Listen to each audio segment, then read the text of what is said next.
Sejam bem-vindos a mais um IELCast, é do Piauí. Para o mundo! E aí, Kilson, tudo tranquilo, meu irmão? Tudo bem, tudo tranquilo, vamos que vamos, porque é a temporada, com certeza, mais amada do Brasil. Ei, Kilson, você imaginava que quando a gente começou a brincadeira, mais de 300 episódios, velho?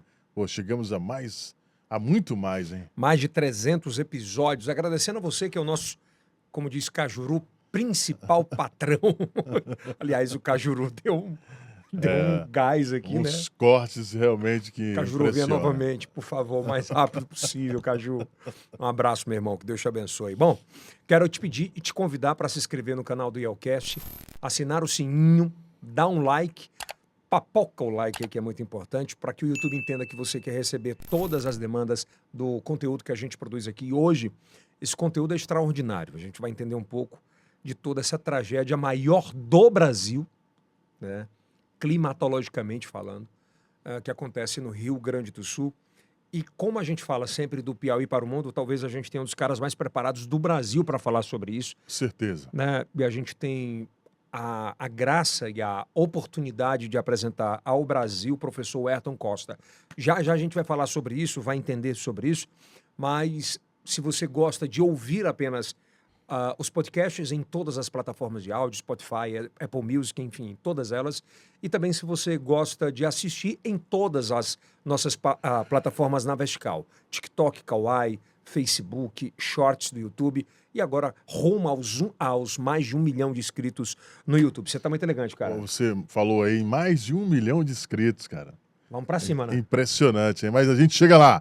Vamos juntos. Mas você sabe que a gente já tem mais de 1 milhão de inscritos, né, o Will? Tem. Muito mais, né? TikTok, Kawaii, Instagram, Facebook, vai dar o quê? YouTube, dá mais 1,5 milhão, mais ou menos, né?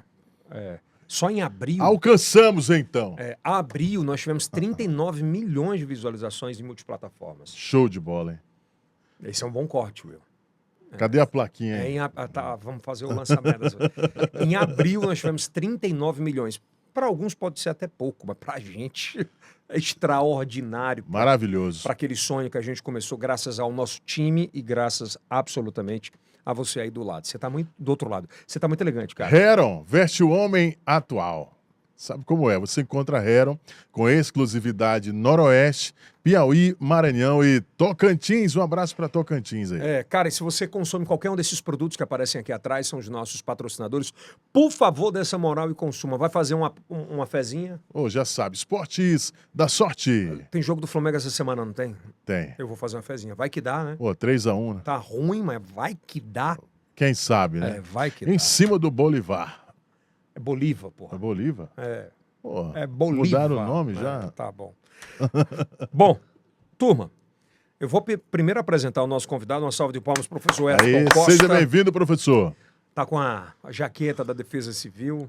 Nacional, hein? Que é padrão nacional. Obrigado por estar aqui. Ele é um consumidor do IELCast, né?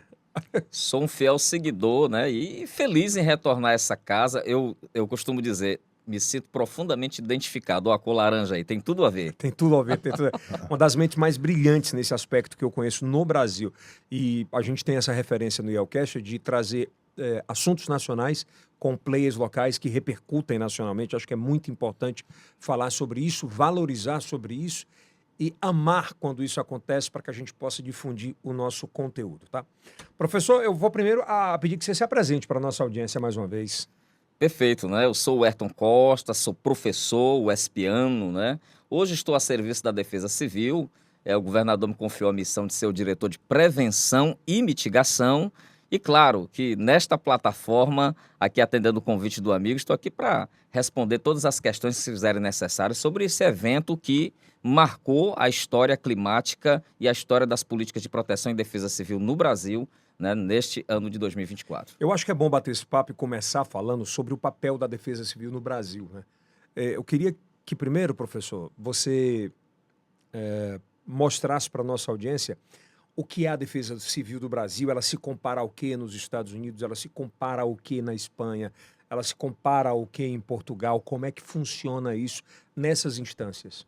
Perfeito, né? A Defesa Civil ela compõe um sistema universal que teve uma forte inspiração na organização da logística da guerra. Ela nasce ali na Europa, no contexto da Segunda Guerra Mundial, como forma de organizar a sociedade a ser resiliente diante de uma situação de crise.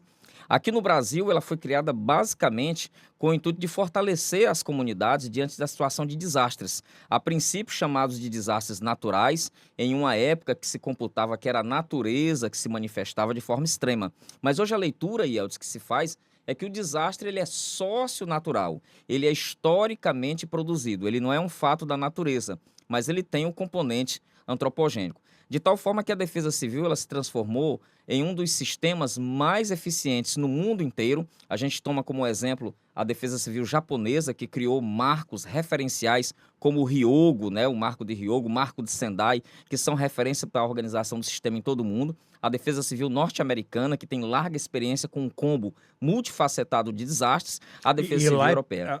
Os Estados Unidos, eles sofrem muito com a parte climática, né? Assim, anualmente tem que na verdade, nem se reinventar, mas eles já estão meio que acostumados e cada vez melhoram o seu sistema de defesa, né? Com certeza. Primeiro, você tem um país altamente tecnológico, que investe muito no monitoramento, no alerta precoce, na capacitação da sociedade.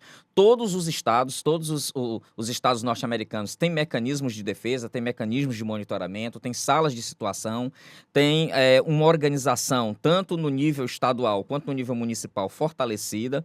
E é um modelo, é um case que serve de inspiração para todos os países. Eu creio que o Brasil está caminhando nesse sentido. Existe, claro, muito o que fazer, o dever de casa precisa ser cumprido na sua plenitude. A gente ainda tem, Yeltsin, uma coxa de retalhos em se tratando de defesa civil nacional. A gente, claro, tem assim referências como São Paulo, como Santa Catarina, mas a gente tem defesas civis que têm dificuldade de interiorizar, de ser mais de ter uma resposta forte, de ter uma prevenção eficaz, de tal forma que a ideia é que a gente possa, quem sabe, um dia atingir esse ótimo de excelência e quem ganha com isso, naturalmente, é a população.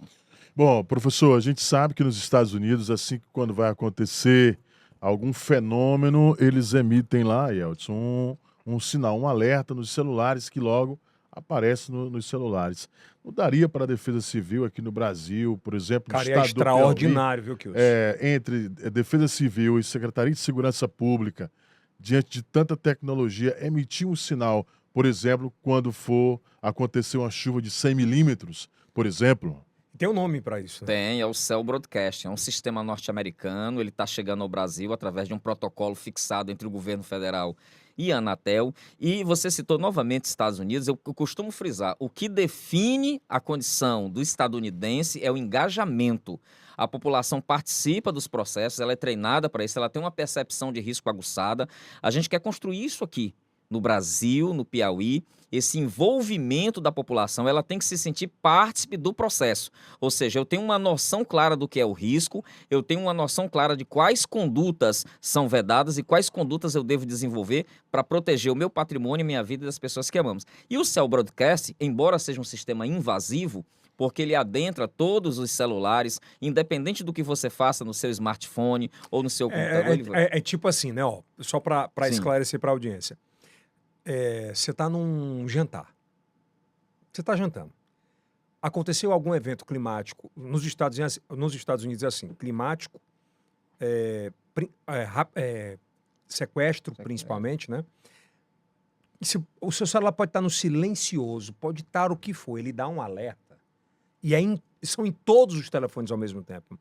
Essa é a função, né, professor? Essa é a função do Cell Broadcast. Então, ele é fixado um perímetro de alerta, um perímetro de risco. O celular toca, o barulho, que é inconfundível, é um toque específico, só para quando a pessoa aperta o botão para verificar qual o alerta e qual a geografia do alerta. Então, ali a população... Você fala geografia... O perímetro. Por exemplo, vamos supor que o alerta esteja restrito à Zona Leste de Teresina, região leste. Então, todas as pessoas naquele perímetro devem seguir a orientação do Cell Broadcast. Evacuar a área, buscar um espaço seguro, né? Enfim, existem protocolos específicos para cada Cell Broadcast. E é um sistema que já está começando a chegar no Brasil. Esse ano já vai fazer os primeiros testes.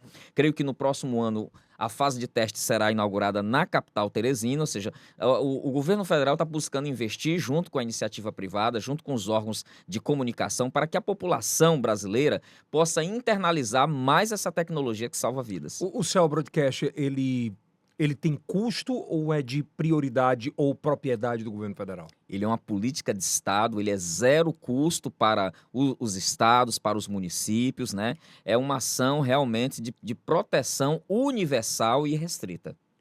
É muito bom tê-lo o mais urgente possível para a sociedade brasileira, né?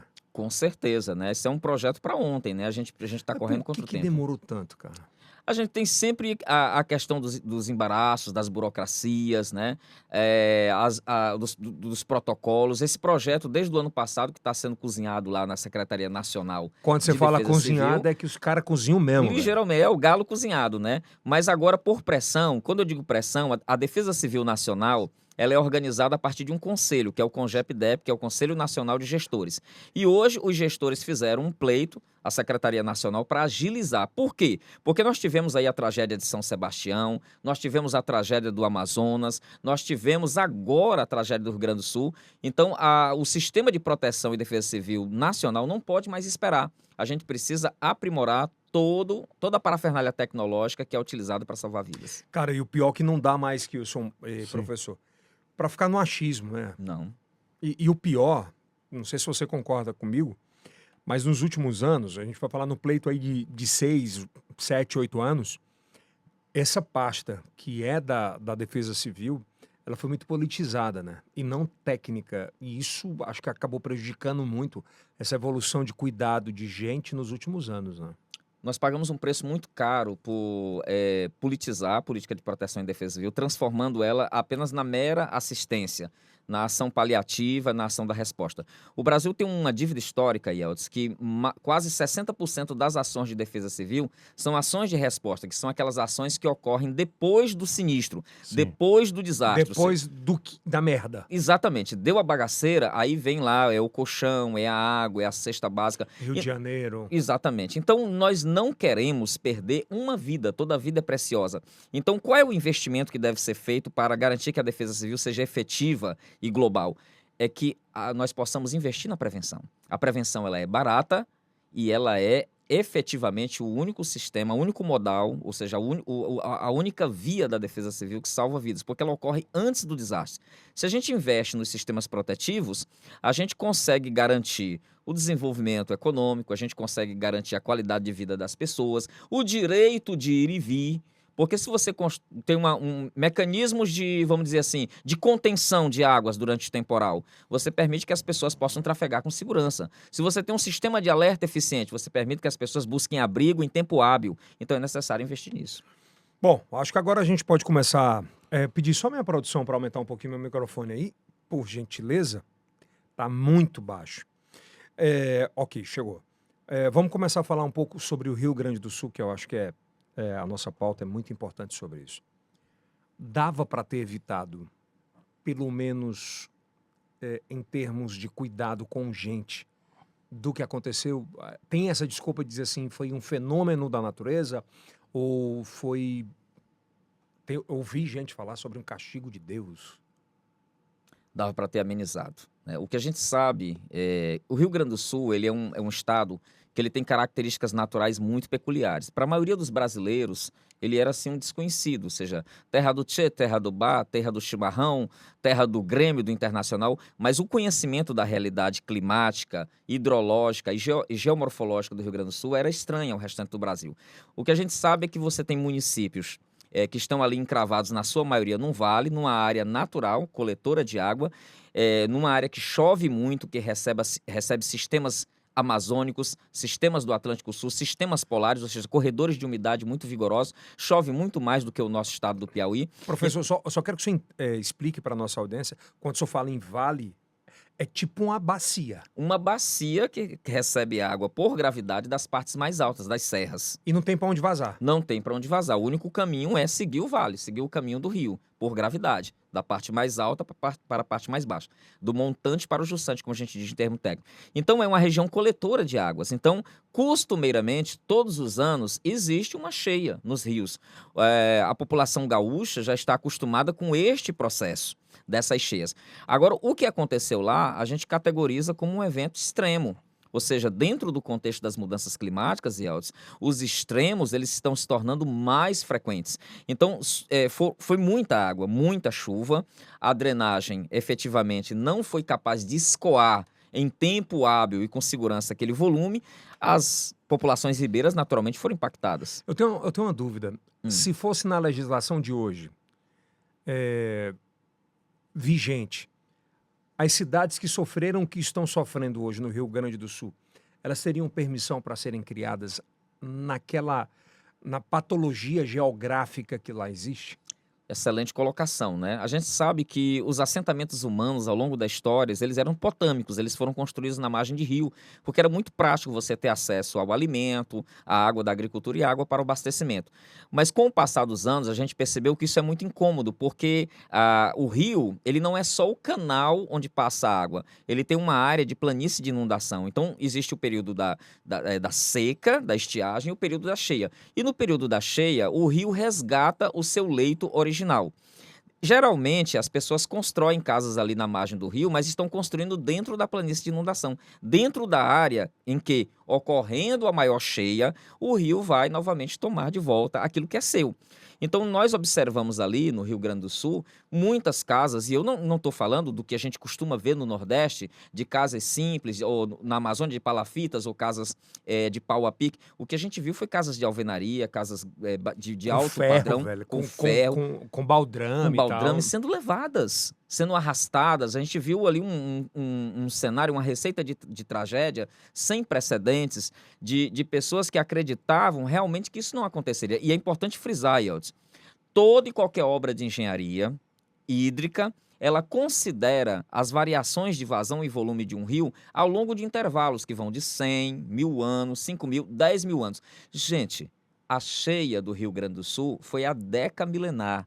Foi a cheia de 10.000 anos, foi a grande cheia esperada. Então, ali você não teria nenhum sistema que iria ter grau de confiabilidade 100%. Sistemas que amenizam, que poderiam possibilitar, por exemplo, um processo de evacuação. Pera. Você está me dizendo, então, que as autoridades, a ciência já sabia que isso iria acontecer? Sim, todos os estudos técnicos apontavam que essa condição poderia estar, inclusive, viralizando na rede social um professor gaúcho que fez esse alerta 2, 3 anos atrás.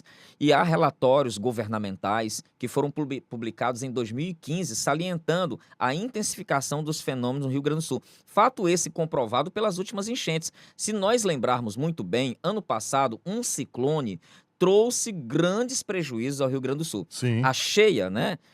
Kilson Jones, a cheia chegou próximo dos valores de 1941. Ali já era suficiente para acender o alerta que nós poderíamos recepcionar no território gaúcho um fenômeno de maior gravidade. E que de fato aconteceu. E a assinatura, ela é tão extravagante, ela é tão evidente, tão explícita para o aquecimento global, porque você tinha uma bolha de calor, você tinha um bloqueio para e passo a um aquecimento do Atlântico, e você teve 2 bloqueios, o bloqueio oceânico e o bloqueio atmosférico, ambos confinando no território do Rio Grande do Sul volumes de chuva espetaculares. Então, isso, obviamente, dava para, pelo menos, se tivessem seguido a ciência, a tecnologia nesse aspecto, de dizer assim, vai dar ruim, vamos ruim. cuidar, vamos tirar a galera de lá.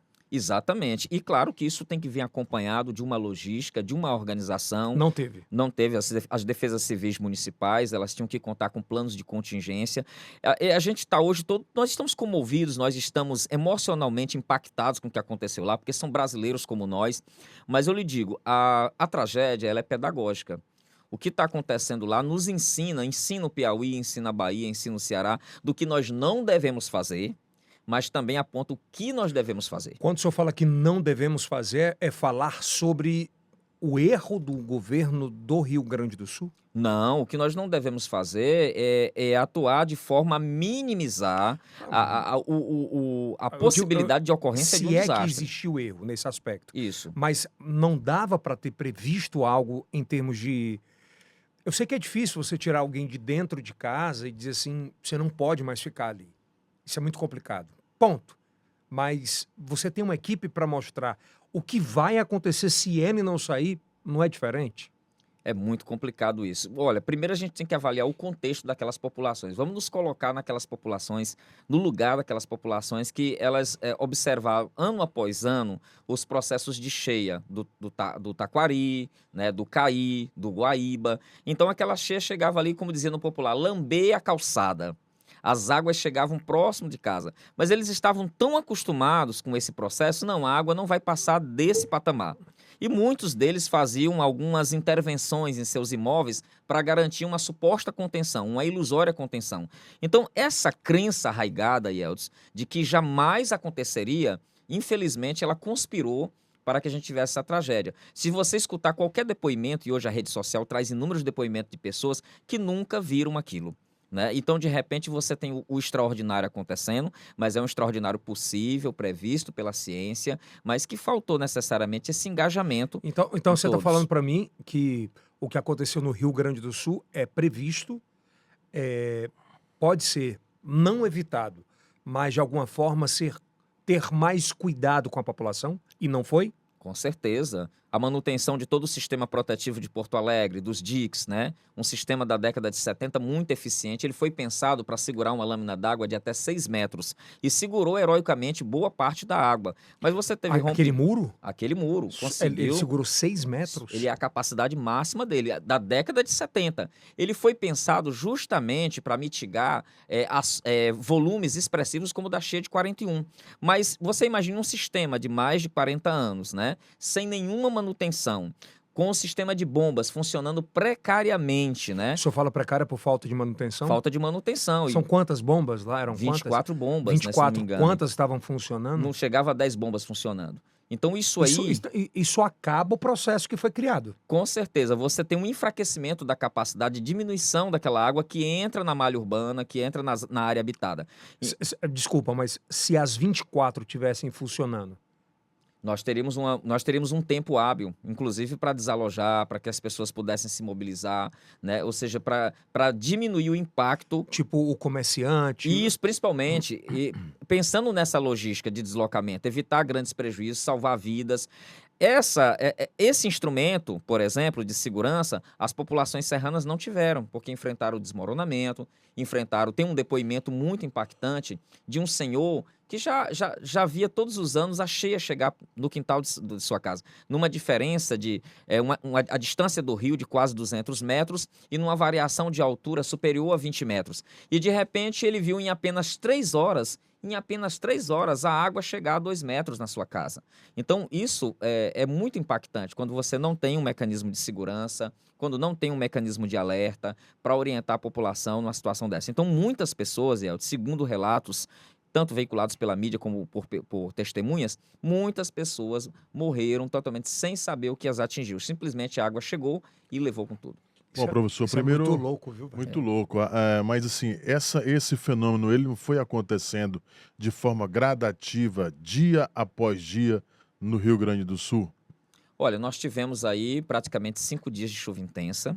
É importante mencionar, né, para qualquer pessoa que esteja nos acompanhando, né, neste programa, que o Instituto Nacional de Meteorologia, no dia 26, emitiu um alerta, né, de chuvas intensas, colocando a ação de uma frente estacionária. Frente estacionária, ou seja, é um sistema que não conseguia sair do interior do Rio Grande do Sul, um corredor de umidade de nuvens que não conseguia sair porque havia um bloqueio e que ele iria provocar chuva intensa. Existiu Ou seja, alerta. ele ia derramar água. Muita água, meu amigo. Então, por exemplo, se você pegar 5 dias de chuva, chovendo entre 500 até 600 milímetros. Isso é a chuva do ano inteiro de muitos municípios sertanejos. 500, 600 milímetros dá o quê?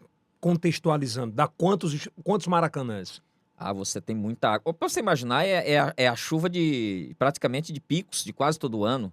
Né? E picos, se você tem problema É muita chuva. em 5 dias, é muita chuva, então você pensa nessa chuva em um local que ela não tem como escoar, que ela acaba sendo represada, né, numa área, como é o caso do Guaíba. O Guaíba teve uma dificuldade muito grande de escoamento, o rio, que passa por Porto Alegre, e deságua na Laguna dos Patos, que é um mundão de água, mas que havia dificuldade de escoamento, porque naquele momento, e aí a mudança climática, você tinha o quê? As águas salinas, as águas do mar, extremamente aquecidas e sendo empurradas para o interior do continente, sendo empurradas para o interior da Laguna dos Patos pelo vento.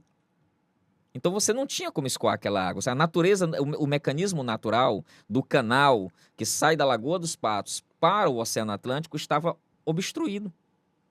Então ficou muito difícil para aquela população. Cara, é muito louco isso, sabe? Porque em meio a toda essa tragédia, Kilson, tem muita desinformação, Muita desinformação.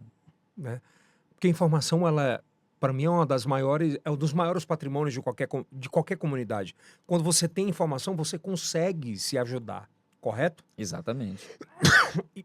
Perdão. E não foi feito nada absolutamente sobre isso. É exatamente o que aconteceu no Rio Grande do Sul, como eu falei, é bastante pedagógico e mostra para a gente o que nós devemos fazer numa situação dessa, né?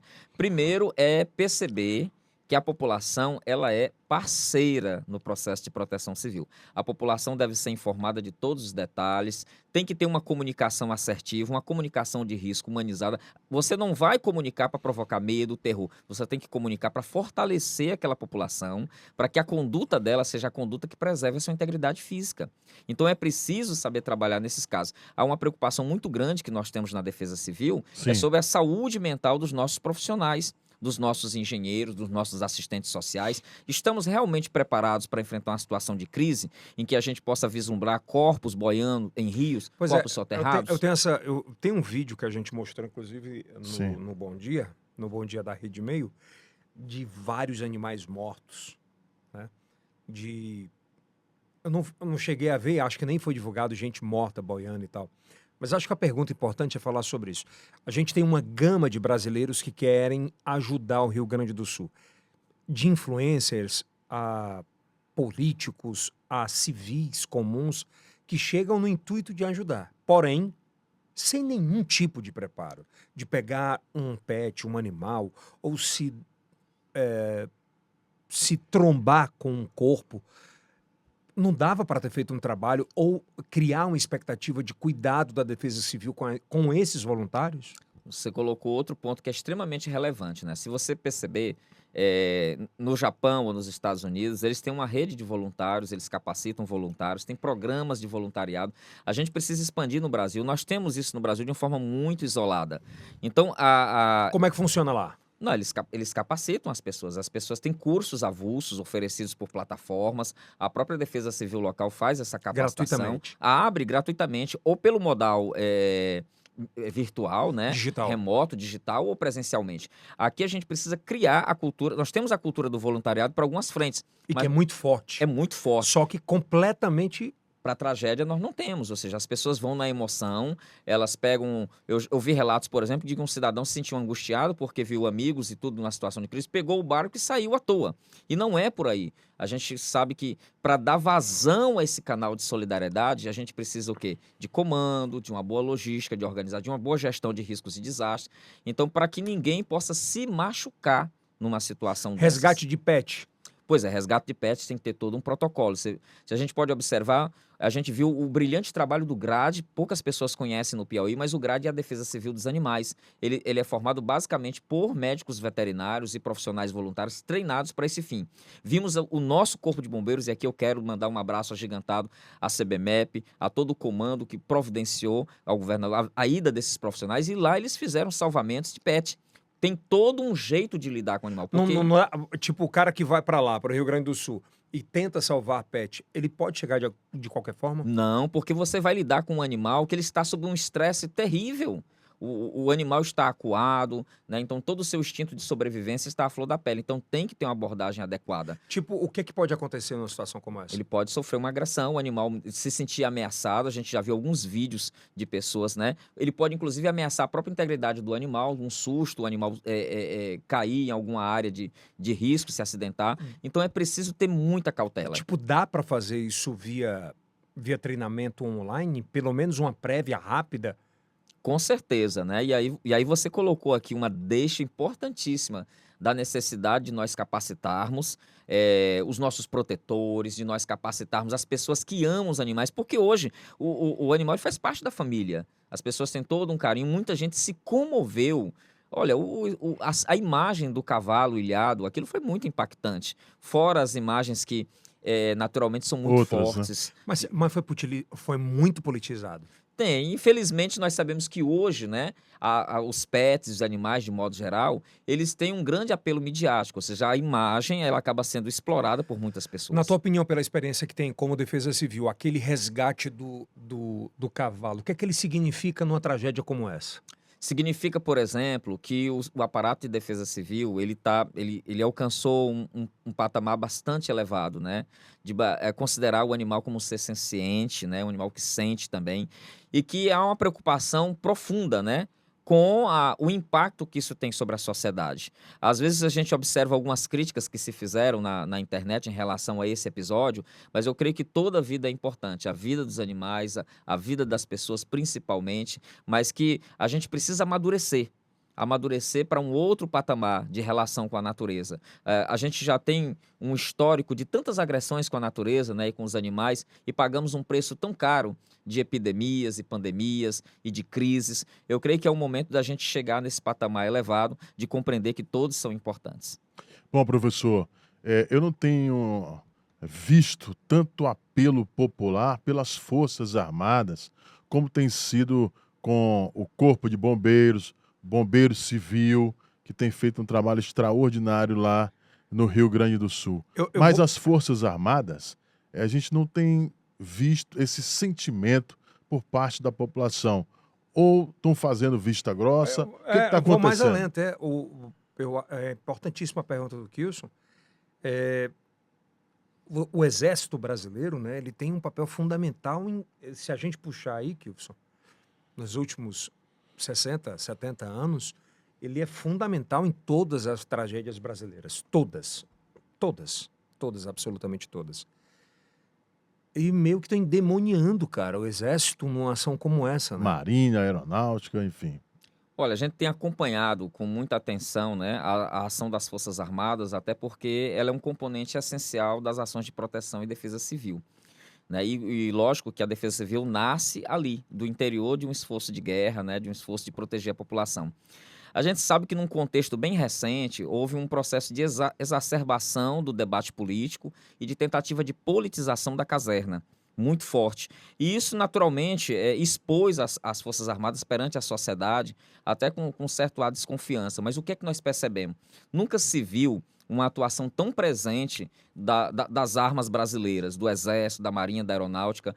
Quando você vê, por exemplo, que a mobilização da maior belonave, do arsenal de guerra, do que existe de mais avançado hoje, que é aquele grande navio que hoje está, né, no Rio Grande do Sul, trazendo toda uma logística de aeronaves, de caminhões, de recursos humanitários, de profissionais de alto gabarito. A gente tem que computar também que a Aeronáutica tem disponibilizado grandes aeronaves, que o Exército Brasileiro está mobilizando seus efetivos, até porque a gente tem que computar que o Exército, ele trabalha não apenas em casos como esse, de enchente, inundação. Aqui no Nordeste, nós temos uma marca muito forte das Forças Armadas, que é durante o período da estiagem. Então, essa parada de dizer assim, não, tem que tirar o Exército de dentro dos comandos, tem que tirar disso, tem que tirar daquilo e colocar lá dentro.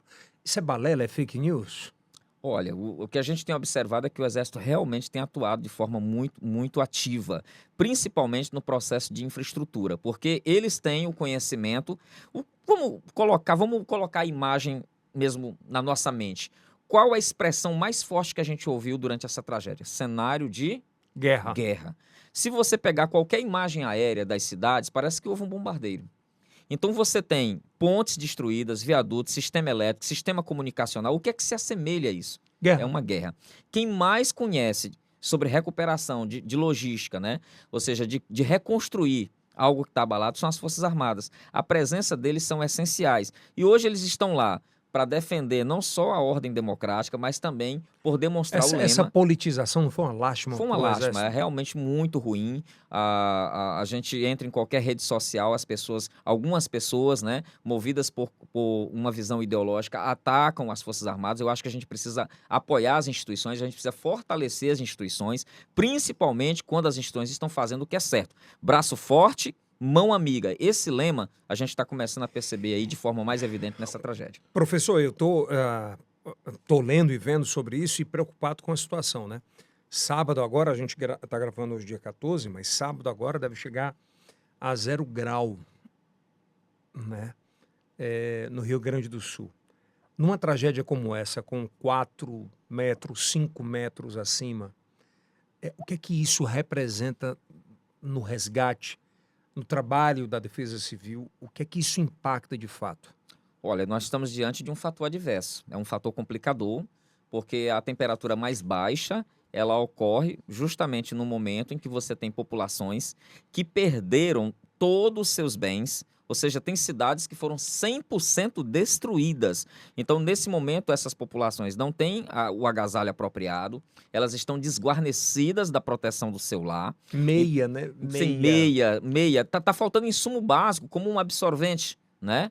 Para as meninas, fralda para criança, fralda geriátrica. Então, água que é essencial a todo ser humano.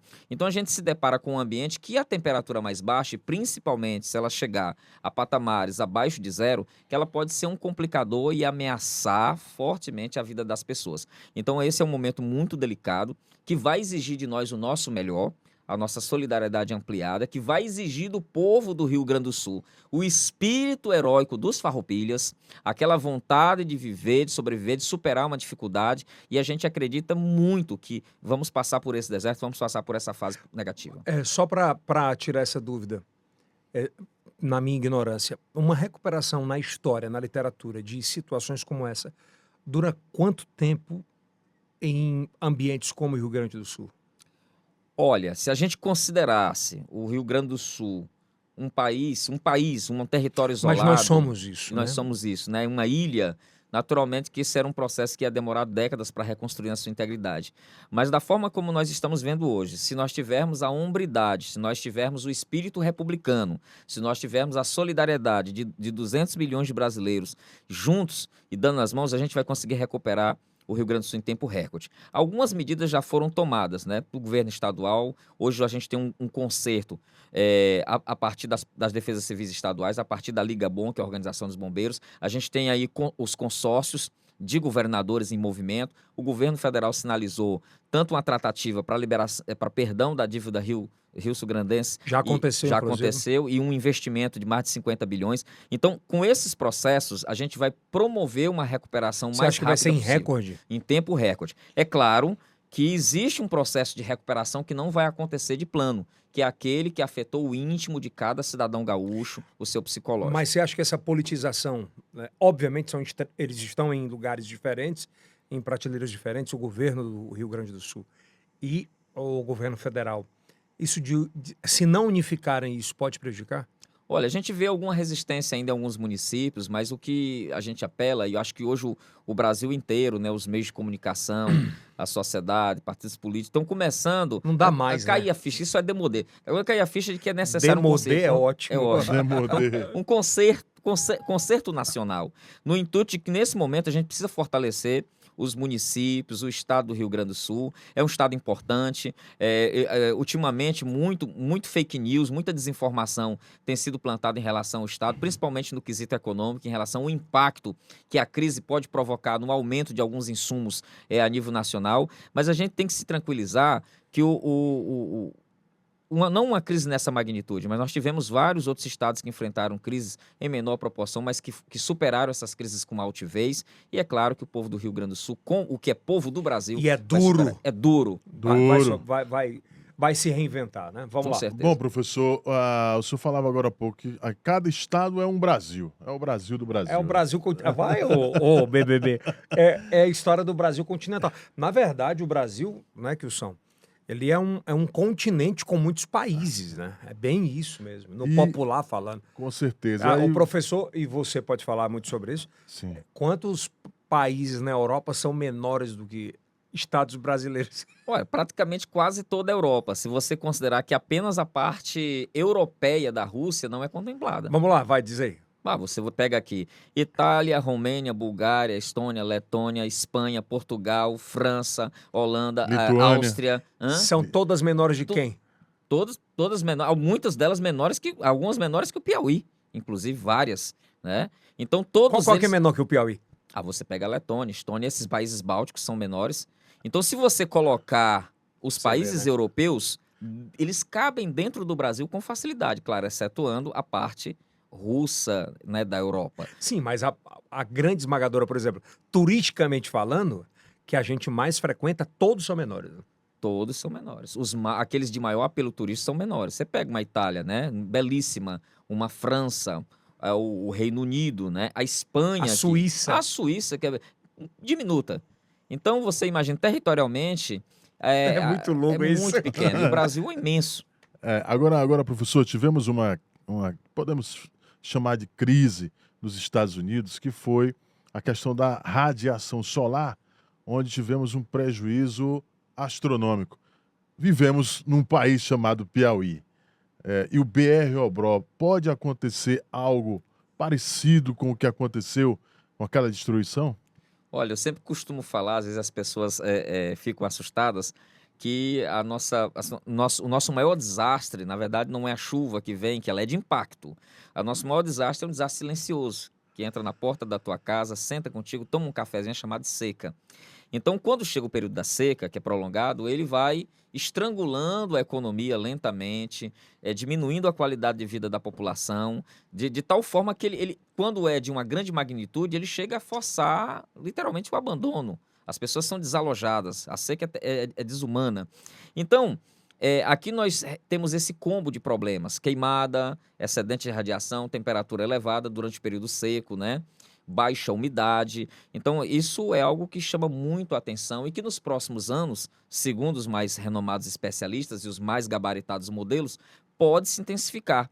E já existe uma preocupação muito grande da academia, né, da comunidade científica, principalmente médicos, Yeltsin, mas também economistas. Economistas hoje se debruçam sobre a variável climática, sobre o impacto que vai ter sobre o plantio de soja, de milho, de trigo, de feijão, sobre o criatório bovino, sobre as novas doenças, sejam elas emergentes ou ressurgentes. Então, essa pauta é uma pauta atual, relevante e necessária, que deve ser internalizada por todos os gestores públicos. É bem isso mesmo. Acho que a pauta foi muito importante, a pergunta, nesse aspecto. Viralizou um vídeo essa semana nas redes sociais sobre Teresina, né? Sobre, acho que a gente tem essas imagens aí, sobre o que aconteceu em 2009. Isso, em 2009. Tem possibilidades, por exemplo, de acontecer o que aconteceu no Rio Grande do Sul, em Teresina? Olha, guardadas as devidas proporções, a gente tem sim. Se tiver um período chuvoso intenso, a gente vai verificar o quê?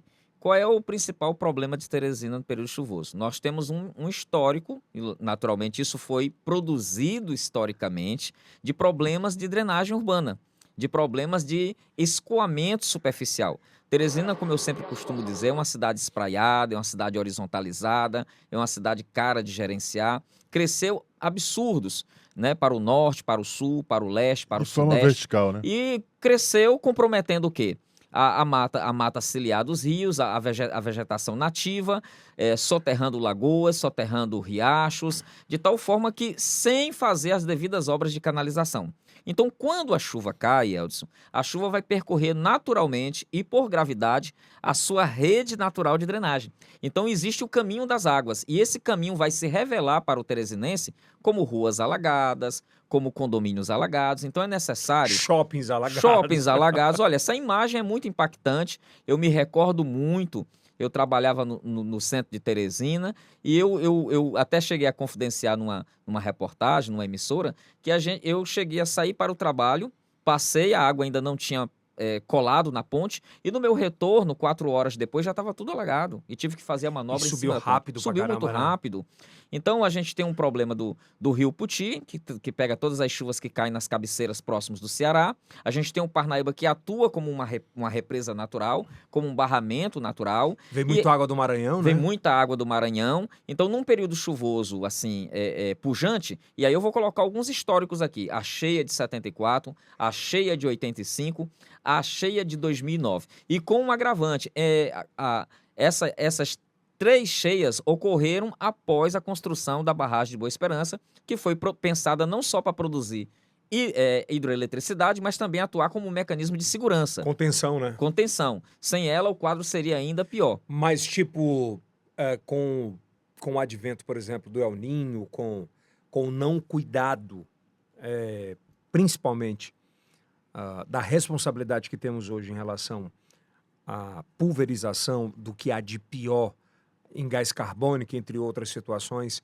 isso a longo tempo ou a médio prazo, isso pode afetar, por exemplo, Teresina?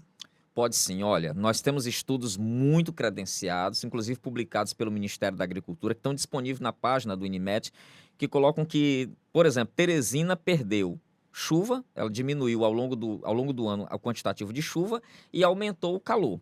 Só que a gente tem que entender que essa história de diminuição de chuva é diminuição de chuva ao longo da estação. Porém, em condições excepcionais, e principalmente em condição de laninha, e nós estamos caminhando, inclusive, para uma laninha, que é aquele fenômeno que majora a chuva, faz com que a chuva seja mais intensa.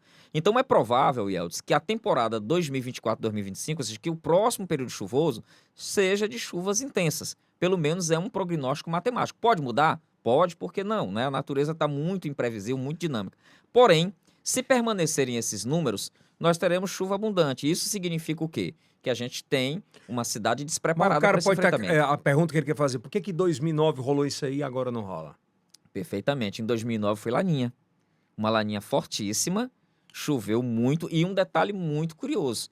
Olha, quem fizer um retrospecto, novembro e dezembro não choveu essas coisas, janeiro foi muito fraco, fevereiro foi regular. Quando é que começou a chover horrores em Teresina em 2009? A partir de março.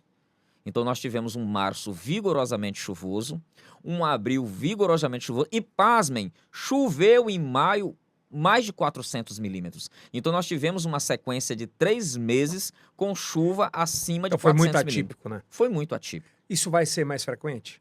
Isso vai ser mais frequente, infelizmente. A gente tem um gatilho para isso. E que gatilho é esse? Calor. Teresina vem cravando recorde em cima de recorde de temperatura.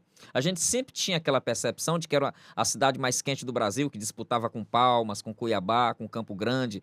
E nós somos realmente a campeã da maratona. E esse input térmico, essa entrada de calor... É a cidade mais quente do Brasil? Hoje é a cidade mais quente em regularidade, se a gente considerar o ano inteiro. Porém, se a gente considerar o estacional, a gente perde, por exemplo, para Cuiabá e para Campo Grande. Porque ela tem um momento lá, no período seco, que as temperaturas lá chegam a 42 ou 43, engolindo os 40 graus, 41 de Teresina. Caramba! Que temperatura, hein? Cara, acho que foi muito esclarecedor. Acho que a gente conseguiu tirar boa parte das dúvidas, né, Kilson? Com certeza, né? Sobre tudo isso. Não é a primeira, não é a segunda, não será a última visita do professor Ayrton Costa, o homem do tempo. O homem do tempo. Mas eu tenho Fala. uma pergunta a fazer ao professor. Professor, por que até o momento a gente não tem visto com tanta frequência um comitê do Rio Grande do Sul aparecer em rede nacional para o tempo todo estar atualizando a população do que eles estão fazendo, do que diz a meteorologia, enfim, como aconteceu durante a pandemia, por exemplo? Excelente pergunta. Na verdade, esse comitê existe, né? Ele está atuando de forma mais, assim, vamos dizer assim, nos bastidores. Existe toda uma organização. E, por exemplo, eu faço parte, junto com a doutora Norma Nogueira da Defesa Civil, a pedido do deputado Nerinho, de um desses comitês, que é o comitê do CONGEPDEC. A gente tem todas as informações privilegiadas, inclusive para atuação de logística, de ajuda humanitária, mas existe um comitê central extremamente organizado e eu vou lhe dizer qual é o problema. A comunicação do Rio Grande do Sul, Yeltsin, foi totalmente destruída. Não quero imaginar o tamanho do dano. Sabe qual é o veículo de comunicação do Rio Grande do Sul hoje? Rádio. Então, hoje, o que está... Internet, não. Muito difícil. A maioria da população está usando rádio. Não tem internet. Em poucos lugares. Muita infraestrutura destruída. Muita infraestrutura destruída. Televisão, muito menos. Muito menos. Então, hoje, nós sabemos lá, há uma campanha, inclusive, de doação de rádios lá. As pessoas estão usando o rádio para se comunicar em muitas áreas, porque é o veículo que ainda chega. Então, eles estão utilizando o rádio amador, profissionais do rádio amador, o rádio, e estão utilizando a logística das defesas civis municipais. Então, a gente não é que a gente regrediu, a gente está utilizando as ferramentas que estão disponíveis Que são, lá. Instrumentos de guerra. Instrumento de guerra, você mencionou muito O bem. rádio é O instrumento de rádio é um guerra. instrumento de guerra. Desde que a gente se entende por gente, o rádio era usado Exatamente. para... na época que parte dos Estados Unidos foram capturados pelos russos, eles usavam o rádio para saber quando ia acabar a guerra, Perfeitamente. né? Principalmente o rádio amador, né? Isso. O outro lado. É um aprendizado pra gente. Os caras faziam rádio na prisão, porra. Era um negócio... Eu não estudei muito, mas li um bocadinho disso aí. É bem por aí, né? É por esse caminho, viu? Cara, é o rádio, as ondas, né? É incrível o rádio. Como é que fala? Tem a FM e tem o AM, né? Isso. E antigamente tinha o OM, né? Que eram O ondas, M, que é né, outro ondas tipo médias, de que freio. hoje Isso está extinto. rodava... Rodava o mundo inteiro. É. A comunicação é extraordinária, né? Ela é única e impressionante como a comunicação, ela, devido ao seu tempo, ela se muda em favorecimento do ser humano, né? Exatamente. É extraordinária a comunicação. A gente está numa era digital, mas para chegar numa era digital, vocês não têm noção do que essa mutação foi para se comunicar. Inclusive, a comunicação é o que nos tornou humanos. É um outro papo. Uma outra. Professor, obrigado pelo bate-papo, acho que maravilhoso, bem esclarecedor, né? Esse laranja tá combinando com o Yelcast aí, viu? Laranja maravilhoso, viu? Laranja... Esse é oficial. Esse é o oficial. É o mesmo que o presidente Lula É usa? o mesmo que o presidente Lula, que o Valdez Góes, que é o ministro da Desenvolvimento Regional, utiliza. É o padrão. Esse é utilizado, né? Isso, E tem gente que utiliza pro mal, viu? Infelizmente. infelizmente. No mal de falso, ele põe o colete falso pra lá e dá um golpe no cara no meio de uma tragédia dessa, né, Kilson? Certeza, né? Obrigado, Kilson. Valeu, tamo juntos. Valeu, professor Sempre Ayrton. juntos. Primeiro abraço, o gente. segundo de muitos papos, né? Bom, se inscreva no canal, ativa o sininho, dá o like, é muito importante. Sejam bem-vindos sempre. Aqui ao lado vai passar mais um episódio. Se você puder já assistir, maratonar é muito importante. Isso aí é o Cast do Piauí. Para o mundo. E vem aí o debate e é o Cast.